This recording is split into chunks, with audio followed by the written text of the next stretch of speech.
अस्सलाम वालेकुम नाज़रीन, मैं हूं रियाद आजिज़ और बात करते हैं कि क्या इमरान खान और पीटीआई के लिए फिक्स इट का वक्त आ गया है। इमरान खान और पीटीआई का अपना ही नारा था। कराची के एक इमरान खान के एमएनए हैं आलमगीर साहब, उन्होंने फिक्स इट का एक नारा लगाया था और ये नारा बहुत मशहूर हुआ था उस वक्त। और उन्होंने कोशिश की थी, गटर के ढक्कनों पर वो फिक्स इट लिख कर लगाते थे। उस वक्त गालिबन कायम अली शाह की हुकूमत थी और सिंध में। उसके बाद फिर मुराद अली शाह की हुकूमत में भी ये सब कुछ हुआ और आलमगीर साहब ये करते रहे। अब ऐसा महसूस होता है कि ये फिक्स इट का नारा खुद इमरान खान ही और पीटीआई ही पर गालिब आ रहा है और सूरत हाल कुछ ऐसी बन रही है कि जैसे पीटीआई पर पाबंदी लगने जा रही है। सूरत हाल ऐसी बन रही है कि जैसे इमरान खान को गिरफ्तार किया जाने वाला है और वो ख़ुद भी इस हवाले से कभी ट्वीट कर रहे हैं, कभी कह रहे हैं, कुछ मुख्तलिफ टेलीविज़न चैनल्स को इंटरव्यूज़ दे रहे हैं कि मुझे 10 साल के लिए ये अंदर करना चाहते हैं। लेकिन हकीकत हाल भी इसके बरक्स नहीं, इसके करीब करीब है।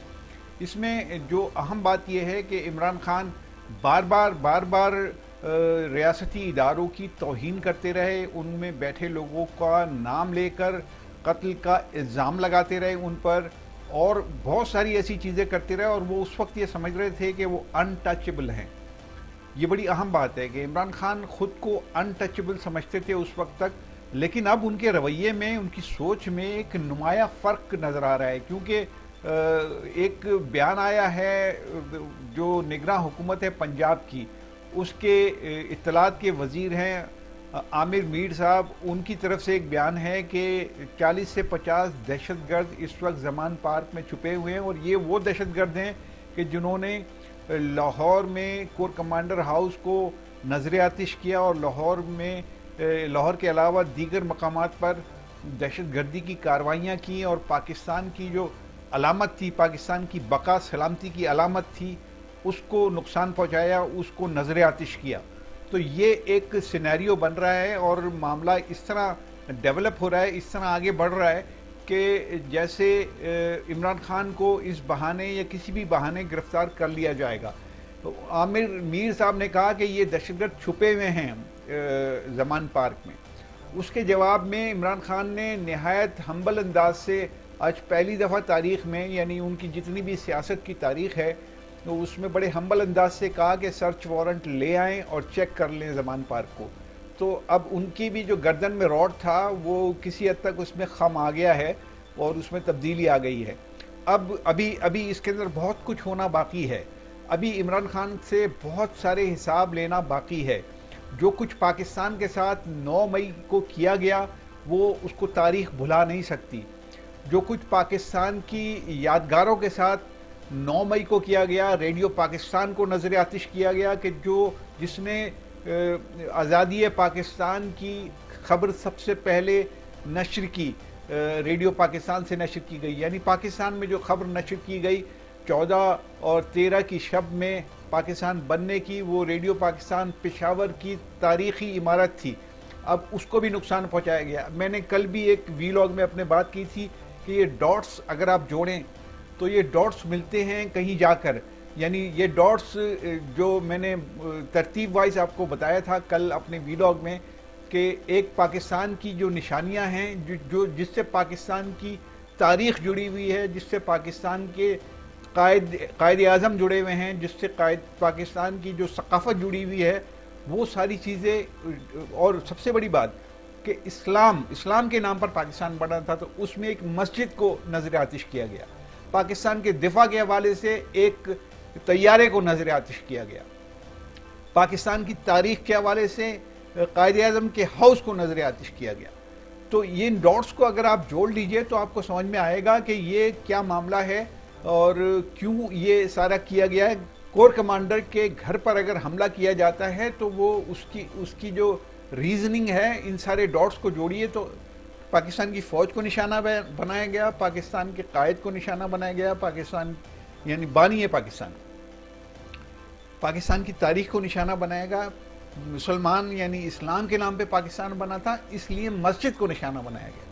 तो ये सूरत हाल है। अब इसका जवाब तो इमरान खान को देना पड़ेगा। अब वो अगर हम्बल हो रहे हैं, वो ये कह रहे हैं कि आइए मुझे आके गिरफ्तार कर लीजिए, आइए ज़मान पार्क को सर्च कर लीजिए, اور پتہ نہیں یہ میرا آخری ٹویٹ ہوگا، میرا اس طرح کی وہ باتیں کر رہے ہیں. ظاہر ہے کہ لیم ایکسکیوزز ہیں، اور اب عمران خان کا وقت آ گیا ہے. ہم بہت کہتے رہے، کافی ہم چیختے چلاتے رہے، میڈیا پہ بھی لکھتے بھی رہے کہ خدا را عمران خان صاحب اپنے رویے کو بدلیے، اس طرح سیاست نہیں ہوتی ہے کسی ملک میں. آپ نے خود طے کر لیا کہ فلاں چور ہے، ڈاکو ہے، اور اس کے بعد آپ نے ان لوگوں سے، جب آپ اس قومی اسمبلی میں قائد ایوان تھے، آپ وزیر اعظم تھے، ان لوگوں سے آپ ہاتھ تک ملانا پسند نہیں کرتے تھے. یہ کون سی جمہوریت میں ہوتا ہے؟ پہلے آپ چور ڈاکو ان کو ثابت کر لیجئے. 3.5 سال آپ کو ملے، آپ ثابت نہیں کر سکے، اور آپ کو پتا تھا کہ آپ ثابت نہیں کر سکیں گے. اس لیے کہ میں یہ نہیں کہہ رہا کہ وہ معصوم ہیں، وہ بے گناہ ہیں، لیکن دنیا میں وائٹ کالر کرائم کو ثابت کرنا تقریباً ناممکن ہوتا ہے.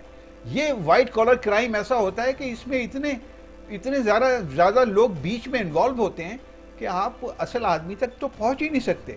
تو آپ کو پتا تھا کہ آپ ثابت نہیں کر سکیں گے. جب آپ ثابت نہیں کر سکیں گے تو بات کیجئے. اب آپ آخری مرحلے پہ آ کر بات چیت بھی کے لیے بھی تیار ہو گئے کہ جب آپ نے سارے اپنے کارڈ استعمال کر لیے، آپ نے ریلیاں کر لی، آپ نے احتجاج کر لیا، آپ نے لانگ مارچ کر لیا، آپ نے جیل بھرو تحریک کر لی، ہر جگہ آپ کو ناکامی ہوئی. اس کے بعد آپ مذاکرات کے لیے تیار ہو گئے. آپ نے پنجاب اسمبلی ڈیزالو کر دی. آپ نے کے پی کے اسمبلی، جو آپ کے پاس ایک اسٹرینتھ تھی آپ نے اس کو پر چھری پھیر دی. اس کے اوپر آپ نے اپنے پیروں پر خود کلاڑی مار لی. قومی اسمبلی سے آپ نے ریزگنیشن دلا دیا اپنے لوگوں کو. اب آپ کہتے ہیں کہ قومی اسمبلی میں واپس بھیجا جائے یا قومی اسمبلی واپس قبول کرے میرے اراکین کو. آپ اس کے لیے کورٹ چلے جاتے ہیں. قومی اسمبلی تو ایک طرف آپ نے پنجاب اسمبلی اور کے پی کے اسمبلی، جو آپ کی اپنی تھی، آپ کی اپنی اسٹرینتھ تھی، اس کو ڈیزالو کر دیا. پھر بعد میں آپ کہنے لگے بھاجپا نے مجھ سے کہا تھا. یار عجیب قسم کی آپ سیاست کر رہے ہیں، آپ نے تباہ کیا، اپنے آپ کو برباد کیا. اب آپ بھگتی ہے، اس لیے کہ پاکستان کے لوگوں کو بہت آپ نے پریشانی سے دوچار کیا ہے. پاکستان کے لوگوں کو یہ تو جو کر رہی حکومت سو کر رہی ہے، ان کی انکمپیٹنسی کسی نہ کسی طریقے سے ثابت ہو رہی ہے کہ یہ انکمپیٹنٹ لوگ ہیں، یا یہ کرنا نہیں چاہتے ہیں، یا ان کی توجہات کچھ اور ہیں، یا یہ قومی اسمبلی میں الیکشن جیت کر دوبارہ سے آنا چاہتے ہیں. اس کے لیے منصوبہ بندی، گہری منصوبہ بندی کرنا ہے. ان کی جو خرابیاں، خامیاں اپنی جگہ، لیکن آپ اپنی ایک خوبی بتائیے. آپ اپنا ایک ایسا کام بتائیے کہ جس کو کہا جا سکے آپ نے پاکستان کی ترقی اور خوشحالی کے لیے کام کیا. اور اس کے بعد جب آپ اپوزیشن میں آ گئے تو آپ نے اور بھی زیادہ تباہی پھیلائی. آپ کہہ رہے تھے کہ جب آپ حکومت پہ کہ میں اپوزیشن میں جا کے زیادہ خطرناک ہو جاؤں گا، اور آپ ہو گئے زیادہ خطرناک.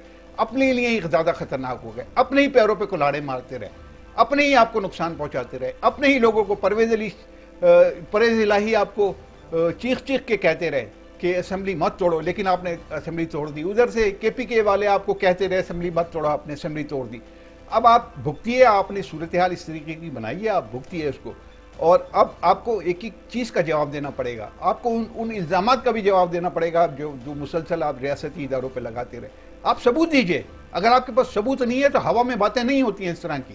آپ نے مذاق کیا اس قوم کے ساتھ، آپ کو اس کا جواب دینا پڑے گا. اور جو فکس اٹ کا نعرہ آپ کے لوگ لگاتے تھے، آپ کی مرضی سے لگاتے تھے، اب اس فکس اٹ کے نعرے کا بھی آپ کو جواب دینا پڑے گا. وہ نعرہ آپ کے گرد گھیرا تنگ کر رہا ہے.